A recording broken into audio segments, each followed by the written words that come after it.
नमस्कार बच्चों, golden mathematics class में आप लोगों का स्वागत है। आप लोगों को पता होगा कि मैं 11वीं क्लास का मैथमेटिक्स फिलहाल पढ़ा रहा हूँ।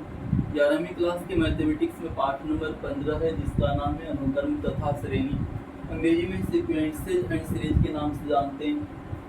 इस पाठ के अंतर्गत एक्सरसाइज 15.1 और 15.2 पहले की कक्षाओं में समाप्त हो चुका है। अभी फिलहाल एक्सरसाइज 15.3 चल रहा है। इसमें भी क्वेश्चन नंबर 1 से क्वेश्चन नंबर 9 तक पहली कक्षाओं में समाप्त हो गया है।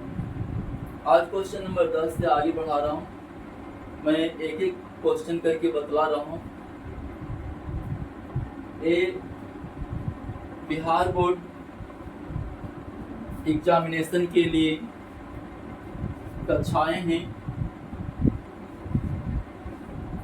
मैं ऐसा उम्मीद करता हूं कि ये कक्षाएं आप लोगों के लिए बहुत ही उपयोगी होगा, क्योंकि मैं एक एक क्वेश्चन करके बतला रहा हूं। आप लोग ध्यानपूर्वक वीडियो को देखेंगे और वीडियो को लाइक तथा सब्सक्राइब भी करना नहीं भूलेंगे। क्वेश्चन नंबर 10 देखेंगे। समांतर श्रेणी 30, 27, 24, 21, 18 ... का महत्तम योगफल क्या है? तो महत्तम योगफल तभी होगा जब हम धनात्मक पद को लें। ऋणात्मक पद को लेंगे तो मान जो है घटना शुरू हो जाएगा। इस कारण से धनात्मक पद को लेना।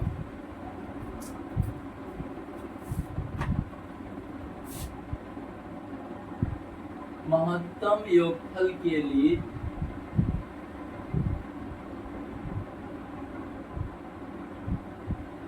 महत्तम योगफल तभी होगा जब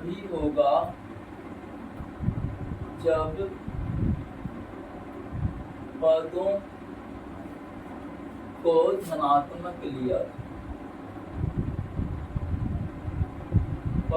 को धनात्मक लिया जाए।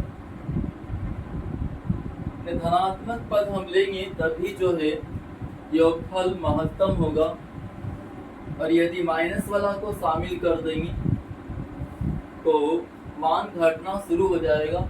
इस कारण से धनात्मक पद को लेना। महत्तम योगफल तभी होगा जब पदों को धनात्मक लिया जाए। इसमें हम देखते हैं कि a बराबर जो है 30 है। d अगर हम निकाल दें तो हो जाएगा 27 माइनस 30। 27 में 30 घटेगा तो -3 हो जाएगा। ठीक ना? माना पहला ऋणात्मक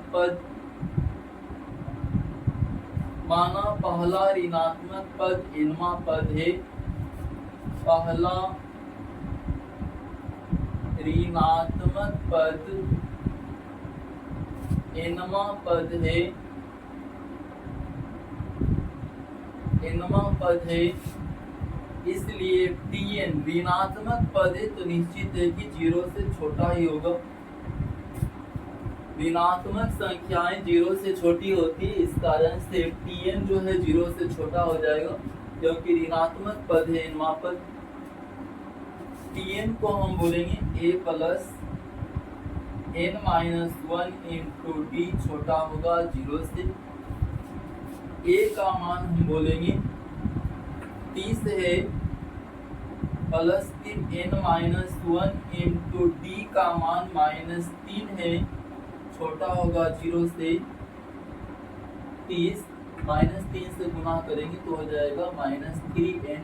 -1 गुना -3 तो +3 हो जाएगा, छोटा हो जाएगा 0 से। 30 और 3 33 हो जाएगा। 33 -3n छोटा हो जाएगा 0 से। अब 33 छोटा हो जाएगा 3n से। 3n को राइट साइड में भेज दिया दायां तरफ। इसको हम ऐसे बोल सकते हैं कि 3n जो है बड़ा है 33 से। ये बातें और ये बातें दोनों एक ही है। इसमें भी बतला रहा है कि 3n बड़ा है, वही बात यहाँ लिखा हूँ 3n बड़ा है। यहाँ से हम यदि आगे बढ़ा दें तो बोल सकते हैं कि n बड़ा हो जाएगा 33/3 से 11 बार में कट जाएगा, यानी n बड़ा हो जाएगा 11 से, इसलिए हम बोले कि n बराबर 11 से बड़ा, 11 से बड़ा धनात्मक पूर्णांक जो है 12 हो जाएगा। इसलिए पहला ऋणात्मक पद 12वां पद है। हम बोल सकते हैं कि पहला ऋणात्मक पद, पहला ऋणात्मक पद, पहला ऋणात्मक पद 12वां पद है, 12वां पद है। लेकिन हमको लेना है धनात्मक पद, 11 पदों का योग ज्ञात करें। इसलिए हम बोलेंगे, इसलिए S11 बराबर, पता है आप लोगों को कि Sn बराबर होता है n/2 into 2a plus n-1 into d। इसी पर आगे बढ़ाना है। तो S11 बराबर 11/2 हो जाएगा, इंटू फिर 2a, 2 गुना a का मान 30 है, प्लस फिर n-1, n 11 है तो 11-1 इंटू d का मान हम लिख देंगे -3 है, -3 यहाँ पर बोलेंगे, बराबर ये हो जाएगा 11/2, 30 गुना 60 हो गया, 10 गुना -3 तो -30 हो जाएगा यहाँ पर, बराबर फिर 11/2 गुना 60 में 30 घटावेंगे 30 हो जाएगा। ये 15 बार में कट जाएगा, 15 गुना 11 मीन्स 165 हो जाएगा। यानी महत्तम योगफल जो है 165 हो जाएगा। इस क्वेश्चन का क्वेश्चन नंबर 11 देखेंगे।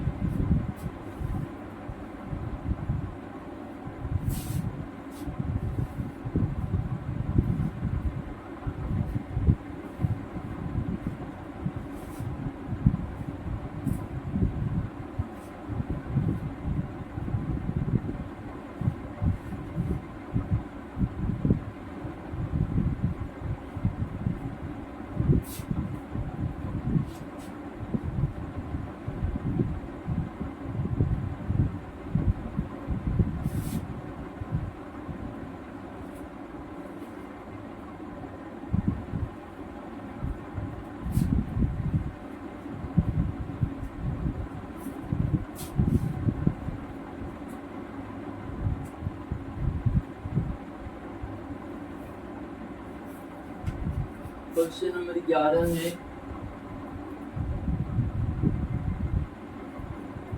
समानांतर श्रेणी के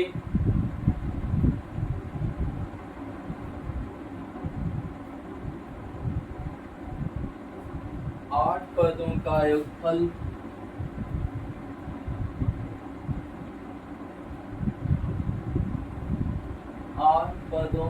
योगफल 64 है और 19 पदों का योगफल 19 पदों का योगफल 361 है।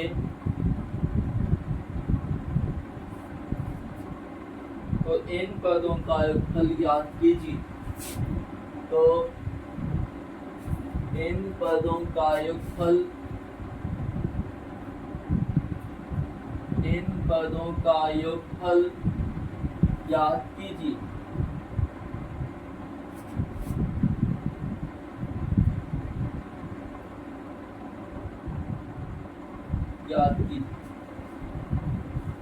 समानांतर श्रेणी के 8 पदों का योगफल 64 है और 19 पदों का योगफल 361 है।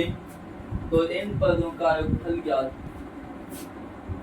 यहाँ देख रहे हैं आप, सिद्ध करके भी मैं बतलाया हूँ कि Sn बराबर होता है n/2 into 2a plus n-1 into d, ठीक ना। n पदों का योगफल है, इसलिए 8 पदों का योगफल हम निकालेंगे।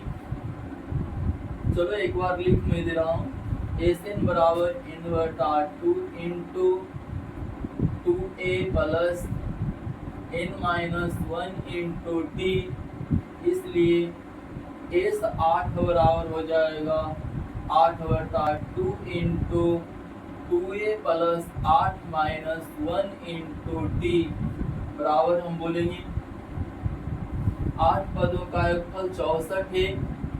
ऐसे मीन्स 64 हम बोल सकते हैं ना, 8 पदों का योगफल 64, 64 बराबर ये काटने के बाद 4 हो जाएगा, ये आपका हो जाएगा 2a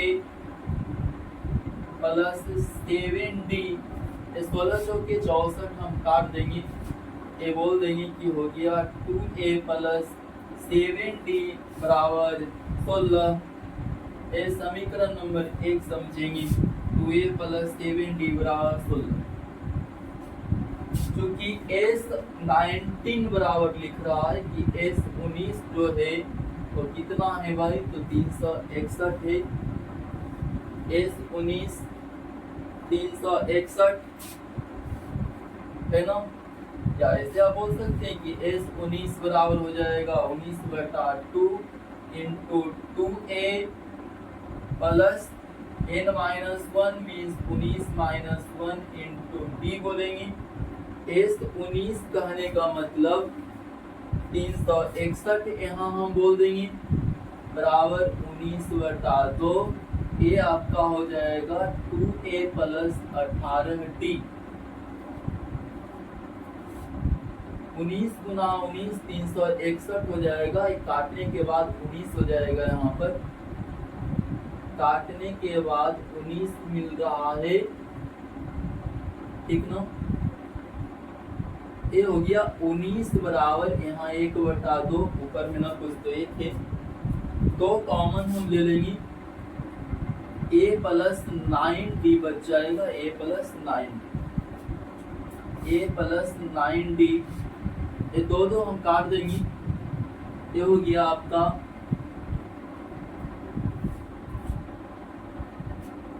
चलिए ऐसे यदि मैं कर दूं तो ज्यादा कुछ आसान हो जाएगा। ये 19 गुना 38 में कर दे रहा हूँ, 38 बराबर हो जाएगा 2a प्लस 18d, इसको हम लिख सकते हैं ना 2a प्लस 18d बराबर 38 हो गया, इसको हम समीकरण नंबर 2 बोल देंगे, 2a प्लस 18d बराबर 38। ये 2 कॉमन नहीं लिया ऐसे ही, क्योंकि इससे मिलान करना था, आसान बनाना था। समीकरण 2 में से 1 को घटा देंगे, या 1 में से भी 2 को घटा सकते हैं आप। समीकरण 2 में से 1 को घटाने पर 2 में से 1 को घटाना, 2 को पहले लिखेंगे ऊपर में, 2a प्लस 18d बराबर हो जाएगा 38, एक वाला फिर लिखेंगे 2a प्लस 7d बराबर 16।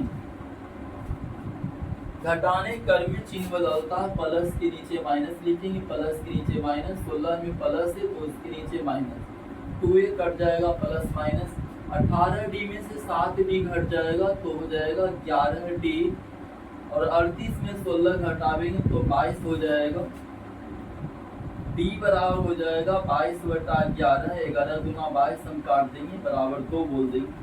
d का मान समीकरण 1 या 2 किसी में हम डाल देंगे, d का मान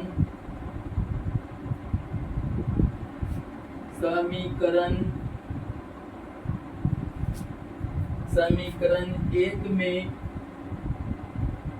देने पर, समीकरण 1 में देने, d का मान समीकरण 1 में देने 2a प्लस 7d, 7 गुना d का मान 2 लिख देता हूँ, बराबर फिर 16 है, 2a प्लस 7 गुना 14 बराबर 16। 2a बराबर हो जाएगा 16 माइनस 14। 2a बराबर 16 में 14 घटाएंगे तो 2 हो जाएगा।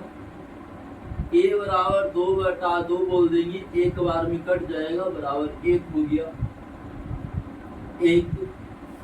a का मान 1 हो गया। n पदों का योगफल निकालना है। यहाँ देखिए मैं लिख रहा हूँ, इसलिए Sn बराबर हम निकालेंगे इन पदों का योगफल। वहां से n/2 into 2a plus n-1 into d, 2a plus n-1 into d। इसी सूत्र पर आगे बढ़ा देना। n/2 ये तो लिखना ही पड़ेगा, n/2 into 2a, 2 Guna a का मान 1 आया है, प्लस फिर n-1 इंटू d का मान 2 आया है, तो 2 लिख देंगे, बराबर हो जाएगा n/2 ये हो जाएगा 2 प्लस 2n-2। 2 से हम गुना कर देंगे तो 2n-2 हो जाएगा। 2 प्लस माइनस कट जाएगा, n/2 गुना 2n बच गया है, 2 हम काट देंगे, बच जाएगा n गुना n मीन्स n²। Sn बराबर n² आया। एक क्वेश्चन नंबर 11 है कि Sn बराबर n² हो जाएगा। Sn बराबर n²।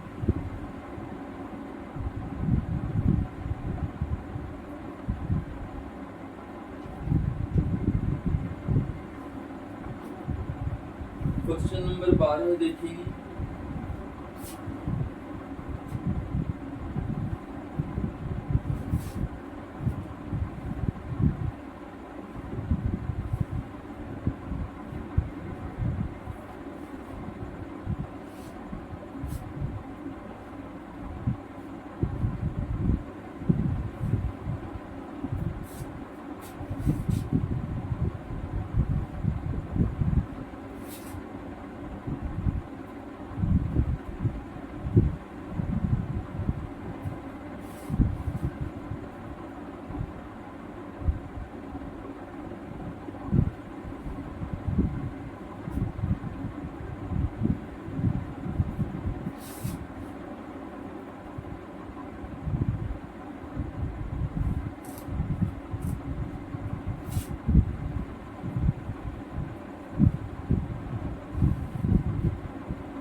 क्वेश्चन नंबर 12 है,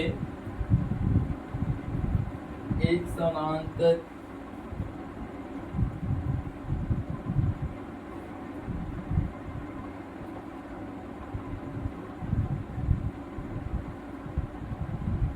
कर्म के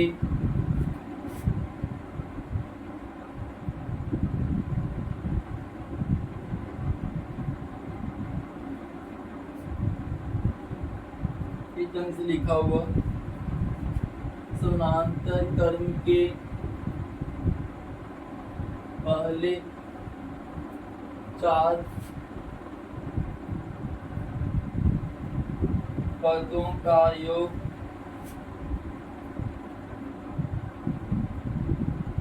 पहले 10 पदों के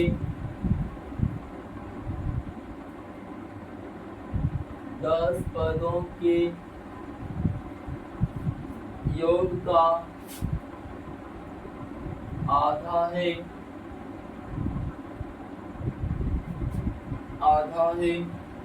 और पहले 4 + 3 पदों का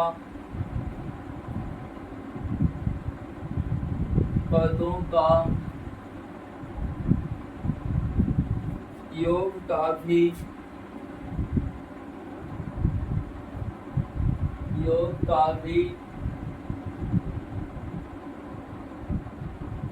आधा है, जहाँ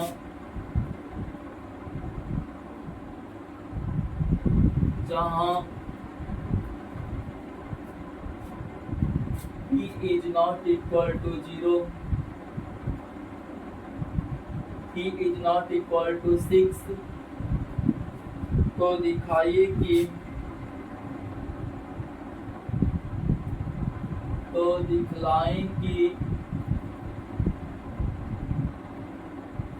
दिखलाएं कि p का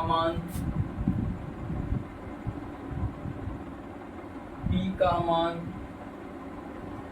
बीस है, p का मान 20।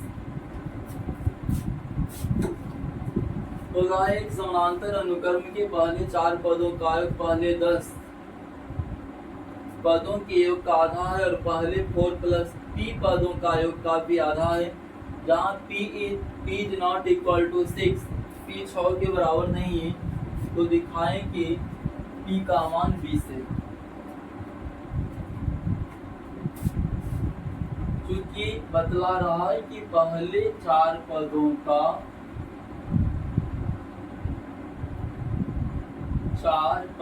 का योग जो है पहले 10 पदों के योग का आधा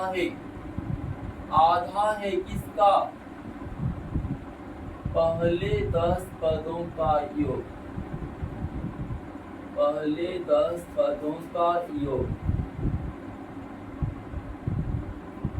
ठीक ना? पहले 4 पदों का योग बराबर हाफ गुना पहले 10 पदों का योग। पहले 4 पदों का योग, इन पदों का योग वाला सूत्र लगा देंगे। 4 पदों का योग में 4/2 हो जाएगा into 2a plus n-1 means 4 - 1 into d हो जाएगा, बराबर हाफ गुना पहले 10 पदों का योग, वही सूत्र n/2 means 10/2, 2a plus 10 - 1 into d हो जाएगा। इसी को आगे बढ़ाना है। चलिए 2 में काट देता हूँ, 2 बचे 10 काट देता हूँ, 2 बचे 10, ये हो जाएगा आपका 4 दूना 8a प्लस यहाँ से 3, तो 4 किया 12d हो जाएगा, बराबर 5 दूना 10a हो जाएगा। 9 बचे 45d बोल देंगे, 45d।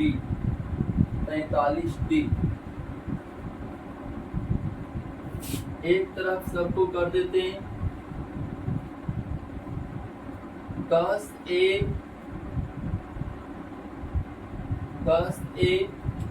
प्लस फिर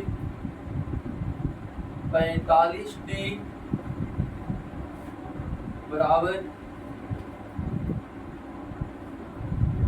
या सबको एक तरफ 10a plus 45d minus 8a और माइनस फिर 12d बराबर 0, सबको एक तरफ कर दिया, दूसरा तरफ 0 बच जाएगा। 10a में से 8a घटा देंगे तो हो जाएगा 2a, 45d में से 12d घटा देंगे तो हो जाएगा आपका 33d बराबर 0।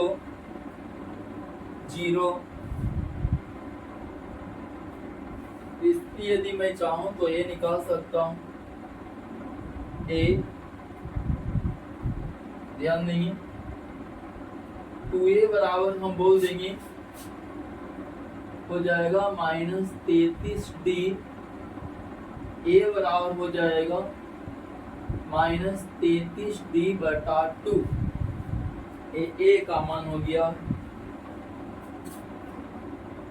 पहले 4 पदों का योग जो है पहले 4 प्लस p पदों के योग का भी आधा, और भी लिखेंगे क्योंकि पहले 4 पदों का योग बराबर पहले चार पदों का योग बराबर पहले 4 प्लस p पदों के योग का आधा हाफ गुना पहले 4 प्लस p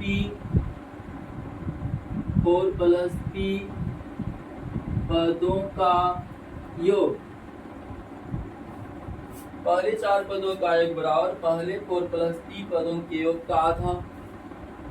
पहले 4 पदों का योग वही सूत्र लगाना, इन पदों के योग वाला सूत्र 4/2 हो जाएगा इंटू 2a प्लस फिर 4 - 1 इंटू d हो जाएगा बराबर हाफ गुना 4 प्लस p पदों का योग हो जाएगा 4 प्लस p/2, क्योंकि इन पदों का योग n/2 से शुरू हो रहा। 4 plus p/2 into 2a plus फिर n - 1 4 प्लस p - 1 यहाँ हो जाएगा n की जगह पर 4 प्लस p - 1 इंटू d। दो मैं इसमें काट दे रहा हूँ, ठीक है। चलिए और ध्यान देंगे, ए 4 दूना 8 मैं बोल दूं, 4 दूना 8 ये हो जाएगा 8 इंटू 2a प्लस 3d। ये दो इसमें क्रॉस मल्टीप्लीकेशन कर दिया, 4 दूना 8 इंटू 2a प्लस 3d बराबर इधर जो बच गया उसको हम लिखेंगे 4 प्लस p है और यहाँ से हो जाएगा a 2a प्लस फिर p प्लस 4 में से 1 घटेगा 3 हो जाएगा p प्लस 3 इंटू फिर d हम बोल देंगे d।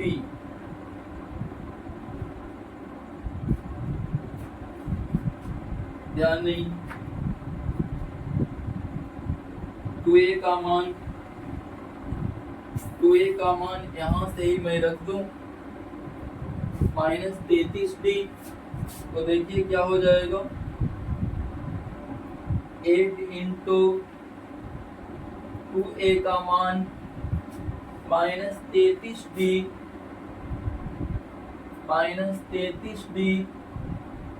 और प्लस फिर 3d है, 3d बराबर 4 प्लस p